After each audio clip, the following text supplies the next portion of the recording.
Oke, Assalamualaikum warahmatullahi wabarakatuh. Baik, hari ini kita akan belajar tentang hukum kekekalan energi mekanik atau kalau dalam buku referensi bahasa Inggris itu disebutkan Principle of the Conservation of Mechanical Energy kayak gitu ya. Jadi kekekalannya bisa kita ubah ke konservasi atau lestari atau conserve kayak gitu. Boleh pakai apapun ya. Nah, apa itu hukum kekekalan energi mekanik? Minggu lalu kita sudah bahas ya tentang energi kinetik dan energi potensial gravitasi. Dan bahkan kita sudah belajar untuk mencari solusi dari soal-soal yang berhubungan dengan energi kinetik dan energi potensial gravitasi. Nah, hari ini kita akan bahas mengenai hukum kekekalan energi mekanik. Apa itu hukum kekekalan energi mekanik? Jadi, dalam suatu sistem terisolasi, atau dengan kata lain, hanya bekerja gaya konservatif saja. Contoh dari gaya konservatif itu gaya gravitasi bumi ya, atau disebutnya dengan gaya gravitasi konstan, atau juga disebut dengan gaya berat, yang menyebabkan perubahan energi kinetik dan energi potensial, tetapi penjumlahannya itu nggak berubah, kayak gitu. Contoh ya, misalnya ada sebuah objek, ini dia mula-mula berada pada posisi 1, kemudian objek itu hanya bekerja gaya konservatif saja, yaitu gaya gravitasi konstan atau gaya berat, yang besarnya adalah massa dikali percepatan gravitasi bumi. Nah, kemudian objek itu berada pada suatu sistem terosilasi, artinya tidak ada gaya non-konservatif atau gaya luar yang bekerja pada si benda itu. Ya, contoh dari gaya non-konservatif apa? Misalnya, nggak ada gaya gesek, gitu ya. Terus kemudian nggak ada drag force atau gaya drag, kayak gitu. Jadi, hanya bekerja gaya konservatif saja, yaitu gaya gravitasi konstan, yaitu besarnya N kali G ini. Nah, misalnya benda ini ada di posisi 1 pertamanya ya. Kemudian, benda ini kita lepaskan. Nah, pasti suatu waktu dia akan berada pada posisi di sini ya, atau pada keadaan yang kedua misalnya di posisi ini. Benda atau objek yang berada pada posisi ini pada sistem terisolasi itu ya, dia punya energi potensial yaitu sebesar EP1.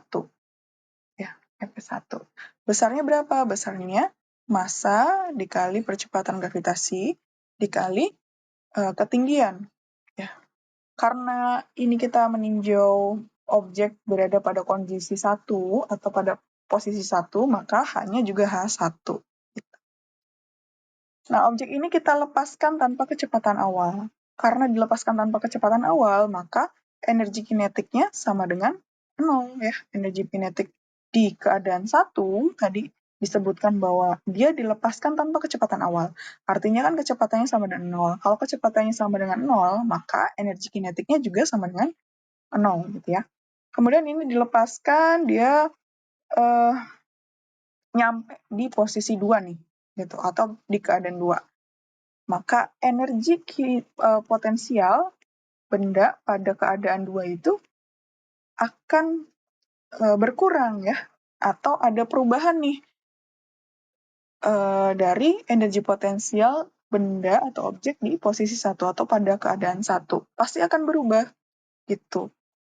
Yaitu di sini besarnya adalah MgH2. Kenapa berubah? Karena ketinggiannya berubah gitu. Tentunya energi potensial objek pada posisi 1 itu akan lebih besar dibandingkan dengan energi potensial objek itu pada ketinggian atau pada posisi yang kedua ya. Karena ketinggian objek di posisi 1 kan lebih tinggi gitu, dibandingkan dengan objek pada posisi 2. Ya, Jadi H1-nya ini lebih besar atau lebih tinggi dibandingkan H2. Tentu saja akan mempengaruhi energi potensial, karena energi potensial kan berubah dengan ketinggian. Semakin tinggi dia semakin besar energinya. Gitu. Lalu bagaimana dengan energi kinetik pada keadaan 2? Ya tentu saja ini juga akan berubah ya. Yaitu yang tadinya 0, jadi akan ada nilainya di sini. Karena semakin turun, objek itu bergerak semakin cepat gitu ya. Kalau semakin cepat suatu objek itu bergerak, maka energi kinetiknya itu semakin besar. Gitu. Nah, energi kinetik itu kemarin kita sudah bahas, bisa diperoleh dari setengah dikali massa dikali kecepatan kuadrat. Tentu saja ini pada posisi 2 atau pada keadaan 2. Gitu ya. Kecepatan pada keadaan 2. Gitu. Di sini terlihat bahwa ada perubahan energi ya. Energi potensialnya tadi berubah. Dari misalnya di sini nilainya lebih besar daripada yang di posisi 2. Dan energi kinetik juga ada perubahan di sini. Nah, tapi jika dijumlahkan kedua energi ini, misalnya di posisi 1, ya, di posisi 1 ini energi potensialnya, ini contoh ya. Contoh. Di posisi 1, energi potensialnya itu misalnya sama dengan 10 Joule. Gitu. Tapi energi kinetiknya sama dengan 0. Nah, kemudian dia bergerak turun, terus berada pada posisi yang kedua, energi potensialnya berkurang. Misalnya tadinya 10 jadi 5 Joule. Gitu ya, misalnya. Kemudian energi kinetiknya juga berubah. Yang tadinya 0 menjadi 5 Joule juga, misalnya gitu. Nah, tapi penjumlahan keduanya nih, ya. Misalnya kita jumlahkan energi potensial dan energi kinetik pada posisi 1 atau keadaan 1, itu jumlahnya jadi 10 Joule. Nah, pada keadaan 2, kita jumlahkan juga nilainya. Energi potensial yang kedua ditambah dengan energi kinetik yang kedua, atau pada posisi 2 ya.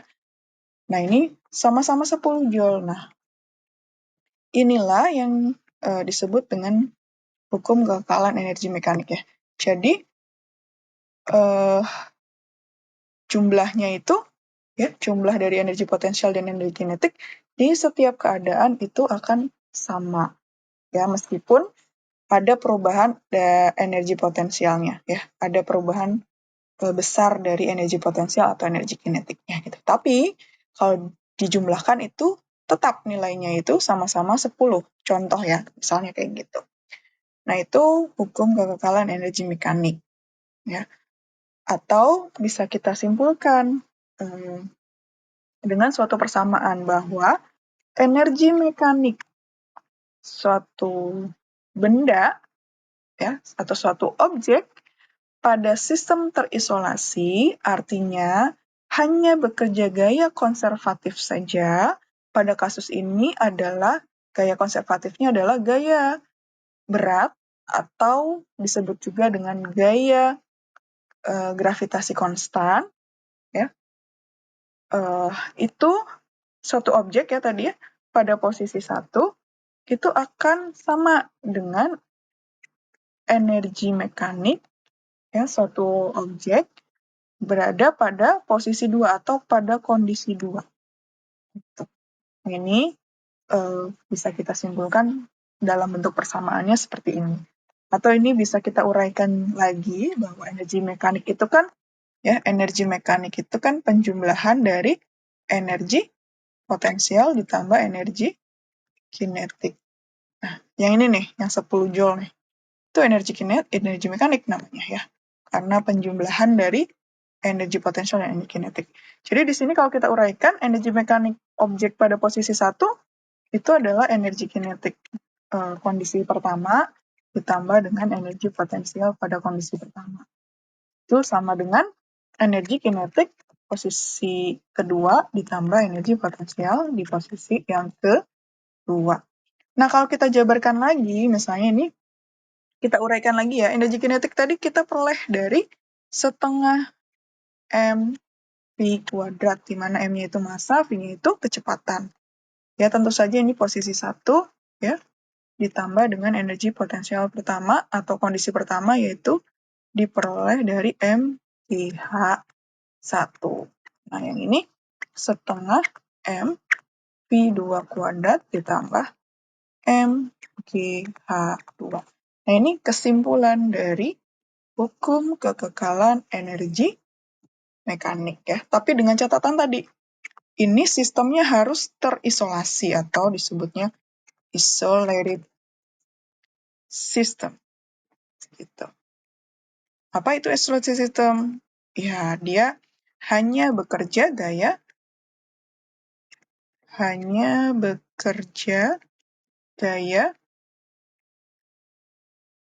konservatif. Konservatif ya.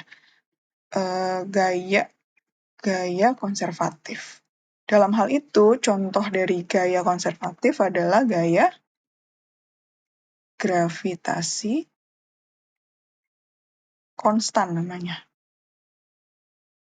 Atau juga disebut dengan gaya berat.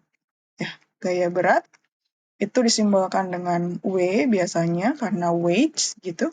Nah, ini besarnya adalah selalu massa dikali percepatan gravitasi bumi. Gitu. Nah, itu pembahasan kita mengenai hukum kekekalan energi mekanik.